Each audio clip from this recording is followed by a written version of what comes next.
Yes, good day. My name is Mr. Aaron Bodie, and today I'll be giving my presentation on the comparison of media for the detection of Campylobacter jejuni using commercial real-time PCR system. And so just an introduction. So Campylobacter is actually one of the leading causes of gastroenteritis worldwide. And truth be speaking, most people don't even know when they have Campylobacter, campylobacteriosis. But however, this is actually a real problem because the reservoir for Campylobacter is actually poultry products. So we're talking about your chickens, your chicken meat, your turkey, etc. And one reason this is actually a big problem is because research has shown that chickens are able to have Campylobacter from up to 2 weeks old, 2 week old. And so this shows that the Campylobacter is actually prominent from the farm all the way to the fork. So it's necessary for us to actually have these rapid and sensitive detection at all levels of production. And rapid and sensitive because you actually need to have these detection actually very quick, but sensitive also because Campylobacter actually is a very sensitive and frugal microorganism that feeds off of other microorganisms. And so for this rapid and sensitive detection, we use the real-time PCR just for the detection of Campylobacter jejuni. And so how do we do this? So we use the Box Q7 real-time PCR. And this is a PCR product from the Hygienic company.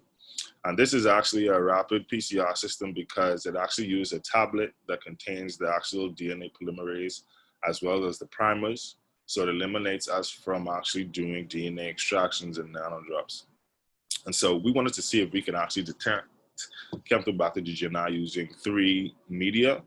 So we wanted to use the selective media, Mueller-Hinton broth, the enrichment media, Bolton's broth, and then a universal media, which is the buffered peptone water, that we can actually standardize for the detection of other microorganisms. And so just a quick protocol.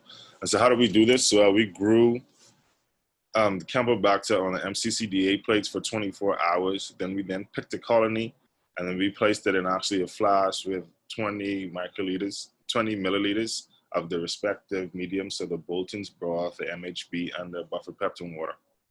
After which, we then took a Hungate tube and added 9 mLs of your respective media. Then you dipped the inoculating loop from our inoculum inside of the Hungate tube. We then closed the Hungate tube, and then we added the Campy gas directly into the Hungate tube and closing the filter. That way we can actually mimic actual Campylobacter grow out without messing with any of the inoculums. After which we then placed it into your incubator for 24 hours. After a 24-hour growth, then we ran the Box Q7 PCR system. And so just to show you our results. And so first we have here the standard curve of our Mueller-Hinton broth.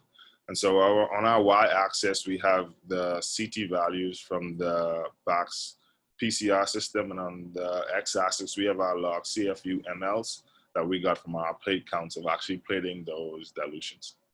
And so the Mueller-Hinton broth, you can see that it had its lowest detection of about log 6.4, and that was able to detect it at about 29 CT values.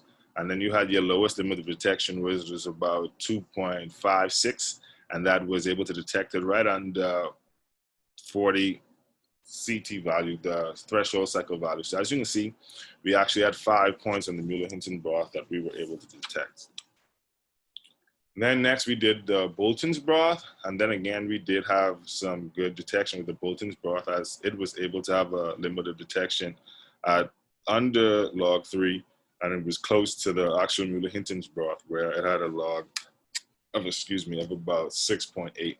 So then again, the Bolton's broth is also effective in actually detecting the Campylobacter jejuni. However, the efficiency rate was pretty high using this. So lastly, we had the buffered peptone water.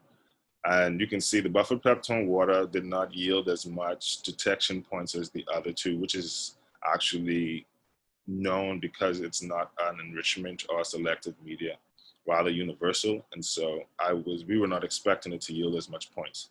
However, it was still effective in the detection of Campylobacter jejuni. And so for conclusion, The Box Q7 real-time qPCR was able to detect Campylobacter jejuni after a growth of 24 hours in all of the media. However, the Mueller-Hinton broth had the lowest limit of detection, suggesting that it is the best fit media moving forward. And as for statistically, there was actually no significant difference in detection. And so the use of all of the medium that we use is actually statistically the same when we ran a ANCANOVA using the